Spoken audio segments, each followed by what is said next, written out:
qilinib sizlarga havola etildi. Xato kamchiliklari uchun uzr so'raymiz. Bir kishi bozorda shirinlik sotardi.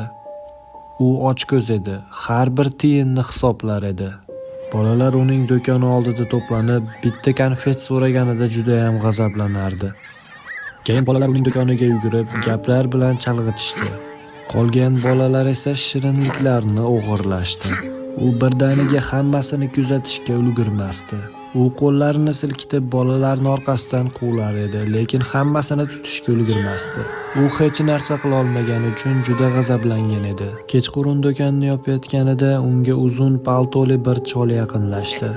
"Ko'ryapman, seni o'marishyapti", dedi qariya. "Men seni bitta tilagingni bajara olaman."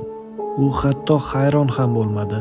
Ochko'zlik uni ko'zini shunday qoplagan ediki, "Atrofimdagi hamma narsani ko'rishni xohlayman. Birorta yosh bola mendan hech narsa o'g'irlolmasin", dedi u. Chol kichkina qutini olib chaqnatdi va qorong'ulikka g'oyib bo'ldi. Ochko'z savdogar yelkasini qisib uyga ketdi. Ertasi kuni u qo'lida g'alati qichishishni his qildi. Tirnalab hayratda qoldi. Qo'lining kaftidagi terida kichik bir qora ko'z paydo bo'ldi. Teri qichishishi tarqamadi. U yelkasiga o'tdi. U yerda teri cho'zildi va tarqalib ketdi. Yana bir ko'z paydo bo'ldi. Keyin yuzi qichishdi, bo'yin va beli ham. Butun kun davomida uning butun tanasida ko'zlar paydo bo'ldi. Hattoki ko'krak, qorin, yelkalarida ham.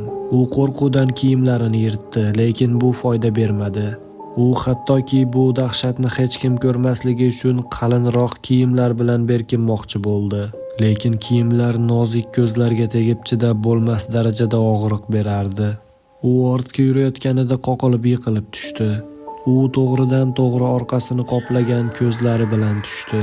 Endi savdogar atrofni o'rab turgan tomoshabinlar to'dasini ko'rdi. U hamma narsani ko'rardi. Lekin u o'ziga dahshatli og'riq keltirmasdan hattoki joydan qimirlay olmasdi. U yotgan holatda ko'z oldida shirinliklar emas, butun hayoti o'g'irlanayotganini his qilib yotardi.